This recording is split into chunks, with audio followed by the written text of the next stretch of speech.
Capítulo 2 Torrentes de Loucos. 3 dias depois, numa expansão íntima com o boticário Crispim Soares, desvendou o alienista o mistério do seu coração. A caridade, Sr. Soares, entra de certo no meu procedimento, mas entra como tempero, como o sal das coisas, que é assim que interpreto o dito de São Paulo aos Coríntios. Se eu conhecer quanto se pode saber e não tiver caridade, não sou nada. O principal nesta minha obra da Casa Verde é estudar profundamente a loucura, os seus diversos graus, classificar-lhe os casos, descobrir, enfim, a causa do fenômeno e o remédio universal. Este é o mistério do meu coração. Creio que com isto presto um bom serviço à humanidade. Um excelente serviço, corrigiu o boticário. Sem este asilo, continuou o alienista, pouco poderia fazer. Ele dá-me, porém, muito maior campo aos meus estudos. Muito maior, acrescentou o outro. E tinha razão. De todas as vilas e arraiais vizinhos, afluíam loucos à Casa Verde. Eram furiosos, eram mansos, eram monomaníacos, era toda a família dos deserdados do espírito. Ao cabo de 4 meses, a Casa Verde era uma povoação. Não bastaram os primeiros cubículos. Mandou-se anexar uma galeria de mais 37. O padre Lopes confessou que não imaginara a existência de tantos doidos no mundo, e menos ainda o inexplicável de alguns casos. Por exemplo, um rapaz bronco e vilão, que todos os dias, depois do almoço, fazia regularmente um discurso acadêmico, ornado de tropos, de antíteses, de apóstrofes, com seus recamos de grego e latim e suas borlas de Cícero, Apuleio e Tertuliano. O vigário não queria acabar de crer que um rapaz que ele vira 3 meses antes jogando peteca na rua. Não digo que não, respondia-lhe o alienista, mas a verdade é o que vossa reverendíssima está vendo. Isto é todos os dias. Quanto a mim, tornou o vigário, só se pode explicar pela confusão das línguas na Torre de Babel, segundo nos conta a Escritura. Provavelmente, confundidas antigamente as línguas, é fácil trocá-las agora, desde que a razão não trabalhe. Essa pode ser, com efeito, a explicação divina do fenômeno, concordou o alienista, depois de refletir um instante.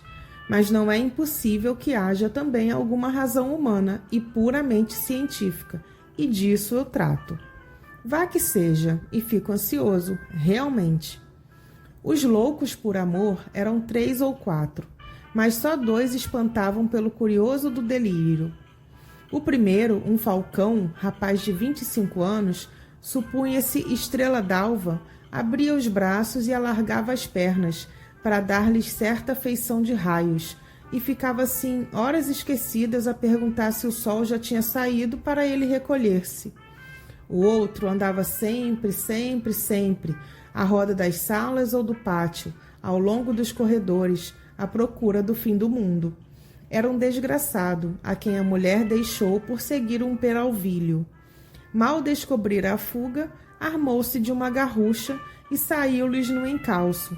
Achou-os 2 horas depois, ao pé de uma lagoa. Matou-os a ambos com as maiores requintes de crueldade.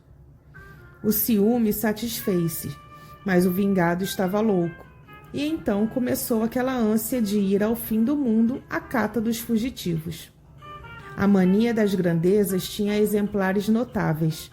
O mais notável era um pobre diabo, filho de um algibebe, que narrava às paredes, porque não olhava nunca para nenhuma pessoa, toda a sua genealogia, que era esta. Deus engendrou um ovo, o ovo engendrou a espada engendrou Davi engendrou a púrpura engendrou o duque engendrou o marquês engendrou o conde, que sou eu. Dava uma pancada na testa, um estalo com os dedos e repetia 5, 6 vezes seguidas. Deus engendrou um ovo, o ovo, etc. Outro da mesma espécie era um escrivão, que se vendia por mordomo do rei.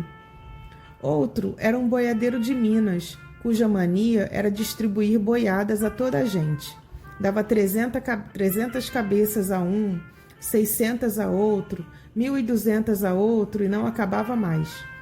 Não falo dos casos de monomania religiosa.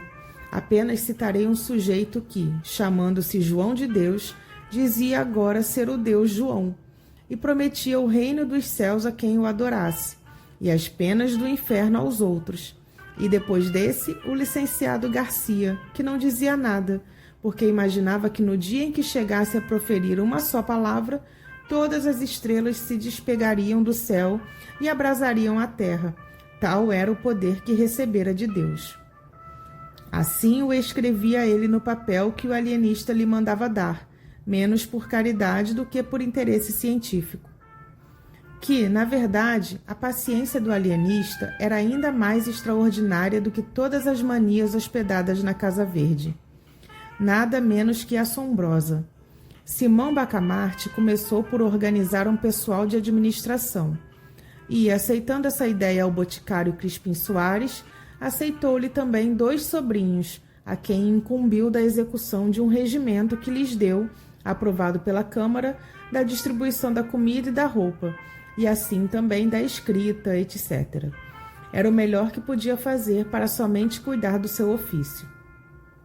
A Casa Verde, disse ele ao vigário, é agora uma espécie de mundo, em que há o governo temporal e o governo espiritual. E o padre Lopes ria deste pio trocado, e acrescentava, com o único fim de dizer também uma chalaça, deixe estar, que hei de mandá-lo denunciar ao Papa. Uma vez desonerado da administração, o alienista procedeu a uma vasta classificação dos seus enfermos. Dividiu-os primeiramente em 2 classes principais, os furiosos e os mansos. Daí passou às subclasses, monomanias, delírios, alucinações diversas. Isto feito, começou um estudo aturado e contínuo.